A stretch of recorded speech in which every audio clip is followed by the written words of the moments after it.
Greetings, folks. John Grace, President, Investors Advantage, and it's often the case that we're talking about the economy, we're talking about trends, we're talking about your money.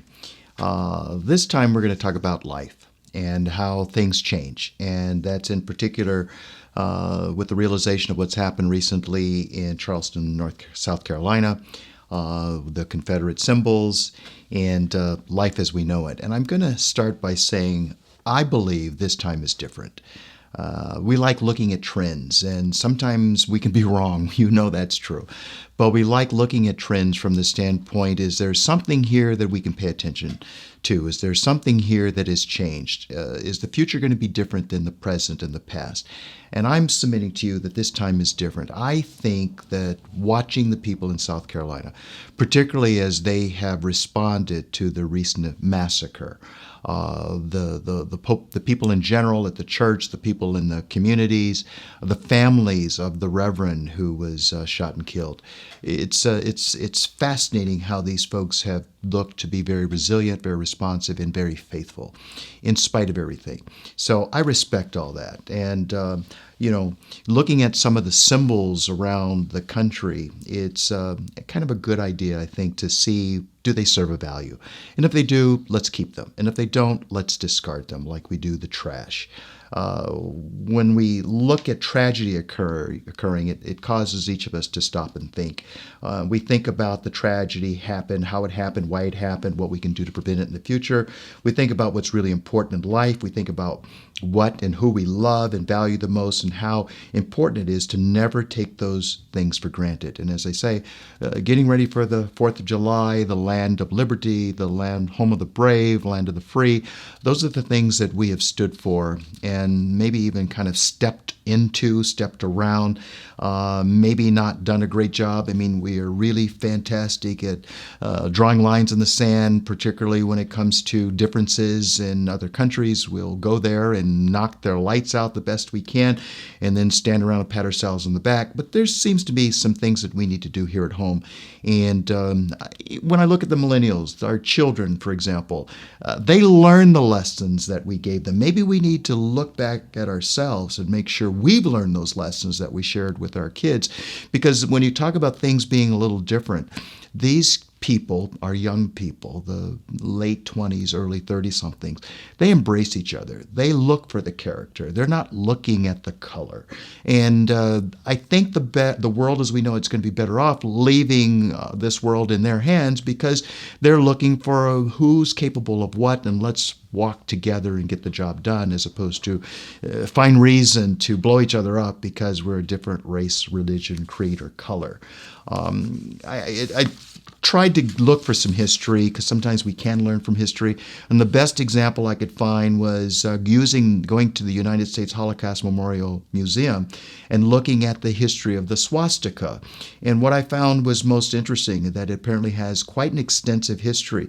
It's been used at least for the past 5,000 years, long before Adolf Hitler designed the Nazi flag. And to this day, it is a sacred symbol in Hinduism, Buddhism, Jainism, and Odinism. It's common sight on temples or houses in India or Indonesia.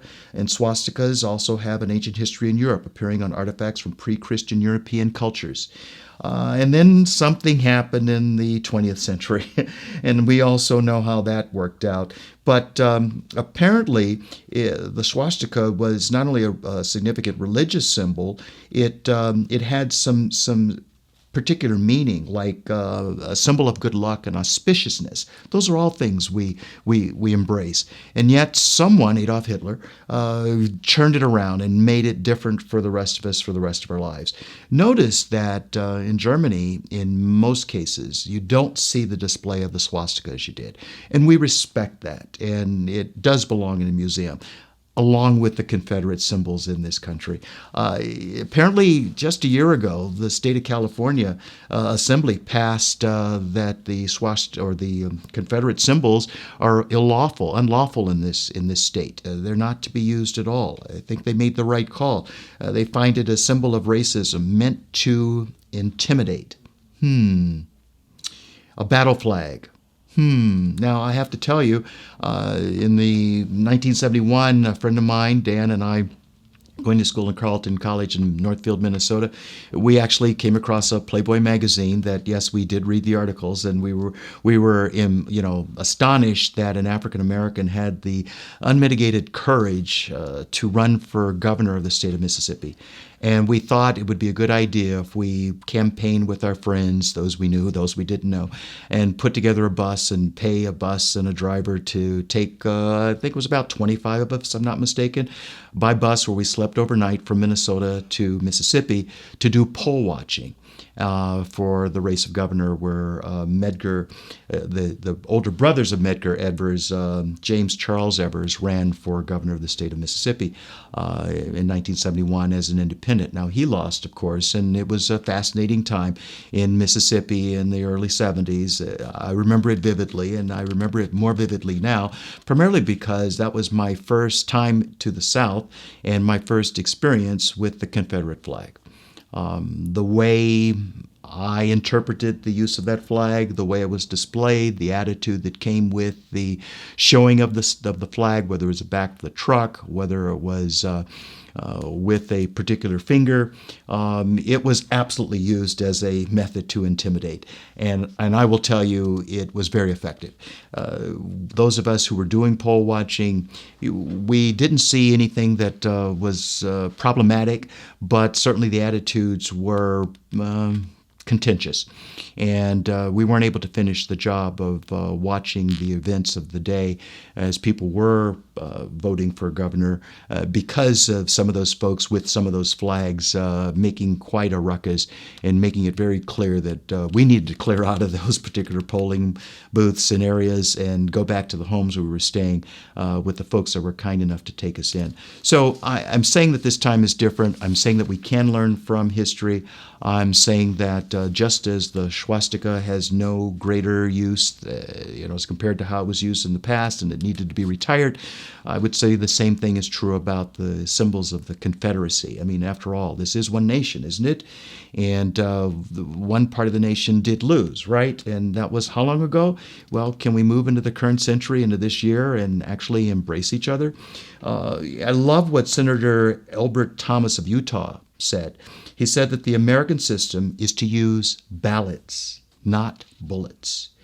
I'm thankful for that. It's true that our country has its own problems. It's also true that violent crimes happen here every day.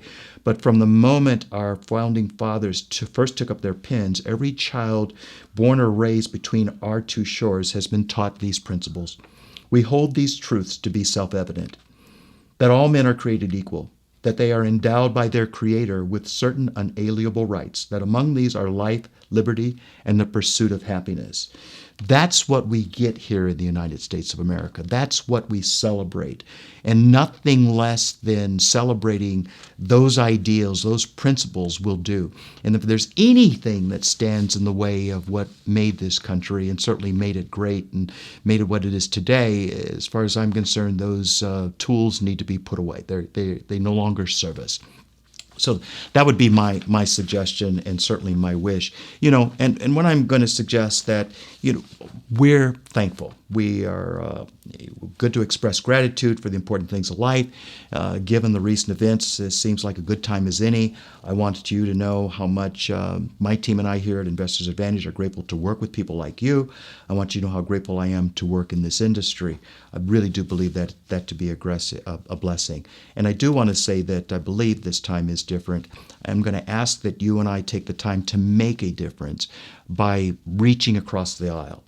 In other words, find someone who's different than you, whether it's age or gender or race or religion or political preference or sexual orientation, really doesn't matter. From a man to a small child, whoever it might be, look for someone that you might not have spoken to in the past, even yesterday, and reach out. Touch somebody's hand. Make the world a better place. Embrace those folks for their differences and be glad we're different. That's what makes us so fantastic. The differences, not all being the same. That's how this country was formed. I embrace all of that. I believe this time is different, and I'm going to take it upon myself today to reach across the aisle, so to speak, of the differences and embrace someone I might have put on ignore.